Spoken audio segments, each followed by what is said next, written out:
Bom dia, eu sou a Anne, estudante do curso de farmácia, e vou falar um pouco da perspectiva histórica da nossa profissão junto com o Marcos.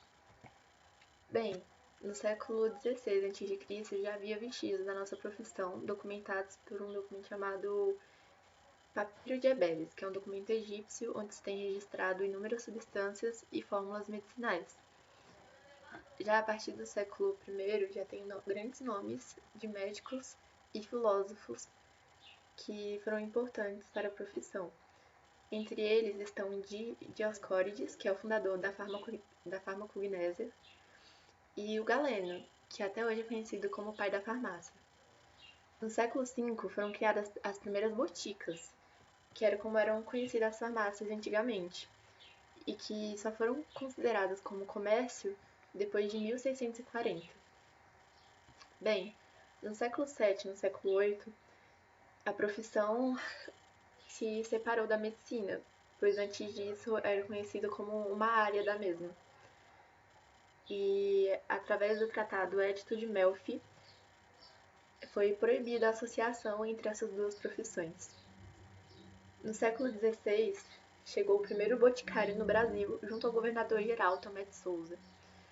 E no século XVIII, apenas que o nome farmacêutico começou a ser usado, por causa de Luís XV.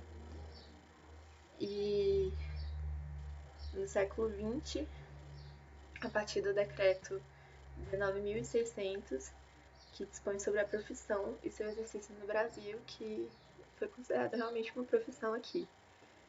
Bem, esse século também foi muito importante, pois houve a criação de diversos fármacos e tecnologias que ajudaram na profissão. Houve, por exemplo, a criação de antibióticos que tratavam doenças graves e fatais, de vacinas e medicamentos também para doenças cardíacas e contra a tuberculose também.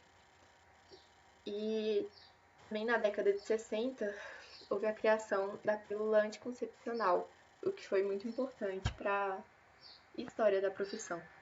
Oi, bom dia, meu nome é Marcos. Eu vou falar um pouco da história da farmácia no Brasil. Bom, em 1549, a gente teve nosso primeiro boticário no Brasil, chamado de Diogo Castro. Quem trouxe ele foi o nosso primeiro governador-geral do Brasil, Tomé de Souza. Naquela época, a distribuição de drogas era privativa, só os boticários podiam, que como a Anny falou, boticários eram igual farmacêuticos. Bom, e também nessa época era muito fácil de conseguir essa carta de aprovação para ser um boticário. Qualquer pessoa conseguia.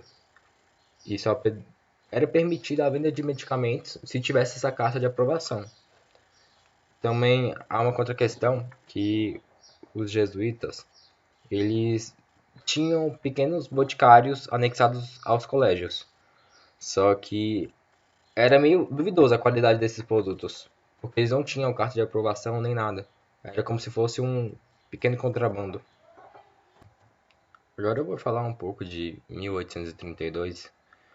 Em 1832 foi fundados os primeiros cursos de farmácia.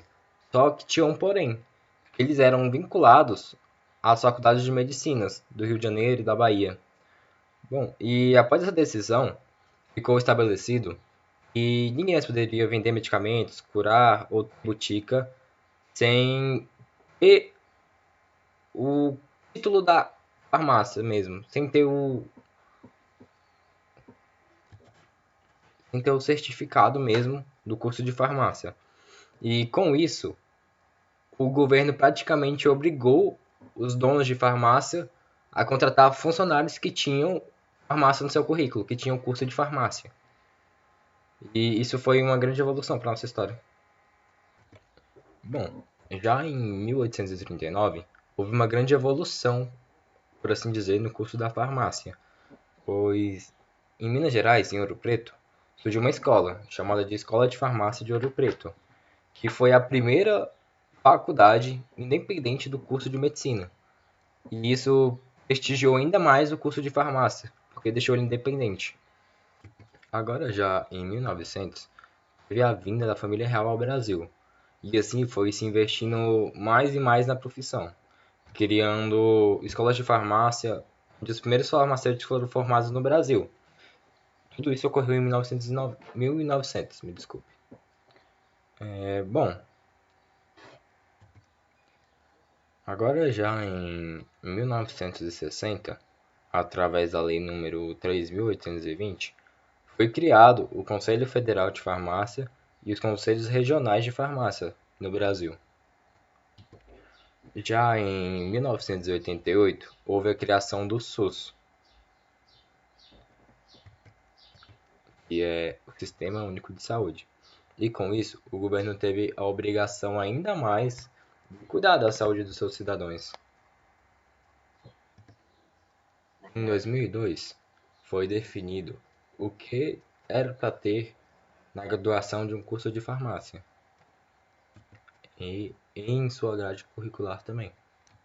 Já em 2013, ocorreu uma publicação de uma resolução número 585 e regulamentou as atribuições clínicas do farmacêutico, tipo um código de ética, instituindo os direitos e as responsabilidades desse profissional na sua área de atuação. Bom, essa foi um pouco da história da farmácia no Brasil e agora eu vou falar um pouco da perspectiva do futuro que nós achamos que o farmacêutico terá. Também tem uma observação muito importante, que a farmácia em si tem mais de 105 atuações atualmente. Bom, voltando na perspectiva do futuro e um pouco no passado também, a gente vê que o curso da farmácia, que o farmacêutico em si, sempre teve uma grande importância na história, porque foi ele quem manipula e dosa remédios necessários para curar um paciente. Então, sem ele, não existiriam muitos remédios em si. Também é uma profissão que sempre está em transformação e em evolução também. Por isso que existe muitas áreas de atuação, porque é uma profissão que sempre está evoluindo a cada dia mais e que está abrindo também muitas portas. Também a grade curricular dessa formação sempre está em constante, sempre muda. Ela não é uma coisa fixa, porque sempre há alteração, sempre há evolução, e por isso a sua grade curricular muda. Por isso que é uma profissão muito difícil de saber o futuro dela, saber como ela vai andar, porque não sabemos se um farmacêutico daqui uns anos pode substituir um médico ou não. Por isso não dá para saber como vai ser o futuro dela, mas o que nós sabemos é que ela sempre será cada vez mais melhorada e sempre será completada pelas novas tecnologias que estão vindo, porque sempre vai ajudar nessa profissão, todas as tecnologias possíveis. Também, sempre como a humanidade está em constante evolução, as doenças e as pragas também sempre estão. E isso, cuidar disso, é cargo basicamente de um farmacêutico. O farmacêutico sempre tem que estar em constante estudo para tentar achar uma cura, uma solução para essas pragas e doenças. Um exemplo disso é o coronavírus, que chegou e tem diversos farmacêuticos, diversos biomédicos e médicos atrás de uma cura para ele. E, bom, por isso tem que estar sempre em constante estudo, constante evolução essa profissão, para não passar por isso. Bom, com isso nós concluímos a importância da profissão e de sua história na sociedade. É uma profissão que está em constante evolução e desenvolvimento e que é bastante beneficiada pelos avanços na tecnologia. Não dá para definir o que será da profissão no futuro, mas sabemos da sua importância, pois sempre haverão doenças, o farmacêutico sempre tem que estar estudando para poder buscar soluções para essas doenças E é algo muito importante na sociedade, pois a partir dessa profissão foram solucionados vários problemas, como, por exemplo, medicamentos para HIV, para tuberculose, como eu falei anteriormente, a invenção do anticoncepcional. Então, é uma profissão que tem uma importância muito grande dentro da sociedade. E com isso nós concluímos o nosso trabalho.